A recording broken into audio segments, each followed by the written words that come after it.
시청자 여러분 안녕하십니까? 뉴스 데일리 베스트 민앵커입니다. 요소수 사태가 터지고 궁금했던 점이 한 가지가 있었죠. 바로 정부가 호주와 베트남 등에서 요소수를 긴급 수입하기로 하자 요소수가 충분한 가까운 나라 일본에서는 왜 못 들여오는지 궁금증이 커진 것입니다. 일본은 요소수 주 원료인 암모니아의 80% 정도를 자체 생산하고 있습니다. 더군다나 중국으로부터의 원료 수입은 아예 없는데 호주와 인도네시아, 대만 등 3개 나라에서 연간 확보량의 23%를 수입하고 있습니다. 이 때문에 궁금증이 더 증폭되었던 것인데요. 일각에선 일본이 요소수를 만들고는 있지만 자급자족하는 수준이고 다른 나라로 수출할 정도의 그런 상황은 못 된다라는 분석과 함께 문재인 정부 들어 일본 정부와의 관계가 틀어지면서 협조 요청조차 못하고 있는 것이 아니냐는 의문까지 제기되었습니다. 그런데 이런 와중에 롯데 신동빈 회장이 굉장히 큰 일을 했습니다. 신동빈 회장이 미쓰이 화학에 직접 전화를 걸어 1000톤 규모의 고품질 요소를 바로 확보해냈다는 소식이 있었는데요. 정부가 내년 4월까지 필요한 요소수 물량을 확보했다고 발표한 오늘 이 발표의 뒷배경엔 신동빈 회장 등 기업 총수들의 역할이 있었던 것으로 알려졌습니다. 즉 정부의 늑장 대응이 빚은 요소수 혼란을 기업 총수들이 직접 발벗고 나서 빠르게 사태를 안정시켰다는 것인데요.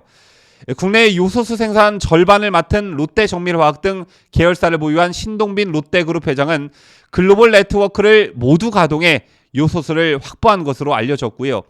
구본준 LX그룹 회장도 그룹 차원에서 요소수 문제에 대응에 나선 것으로 알려졌습니다. 계열사를 총동원해 본사와 해외 지사 전체에 요소수 조달 긴급 지시를 내렸고 상사맨들이 밤낮 없이 뛴 덕에 중국과 베트남, 말레이시아, 싱가포르, 태국에서 요소와 요소수를 확보하는 데 성공했습니다. 이 밖에 최정우 포스코 회장 역시 그룹 차원의 역량을 총동원했다고 전해지는데요. 포스코 인터내셔널은 요소수 품귀 현상 직후 전 세계 80여 개 해외망을 가동해 구매 계약을 타진한 것으로 알려집니다. 그러니까 정부의 늑장 대응으로 사태가 이 지경에 이르게 되자 기업들이 나서 사태를 빠르게 진정시킬 수 있었다는 것인데요. 이 때문에 이처럼 위기 때마다 발벗고 나서는 기업과 무능한 문재인 정권이 국민들 입장에선 자연스럽게 비교될 수밖에 없는 것입니다. 이번 요소수 사태가 진정 국면에 접어든 분위기이지만 분명 정부의 책임은 따져 물어야 합니다. 배급 사회로 가자는 것도 아니고 문 정권의 무능으로 국민들이 배급을 위해 줄을 서는 현상은 이번이 처음은 아니죠.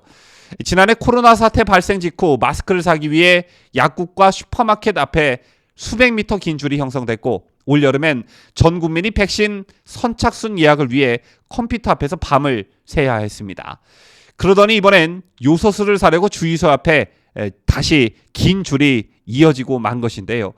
특히 중국산 의존도가 97%에 달하는 요소수 대란의 전조는 지난 여름부터 있었습니다. 중국과 외교 마찰을 빚은 호주가 대중국 석탄 수출을 줄이자 석탄에서 추출하는 요소 국제 가격이 몇 개월 전부터 급등했는데요. 급기야 중국 정부가 지난달 11일 요소, 인산 등의 품목을 별도 검역이나 검사 없이 수출하지 않겠다고 발표하고 나흘 뒤부터 곧바로 수출 중단 조치에 들어갔습니다. 그런데 당장 발등에 불이 떨어졌는데도 정부는 3주일이 지난 이달 초에야 상황 파악에 나섰습니다.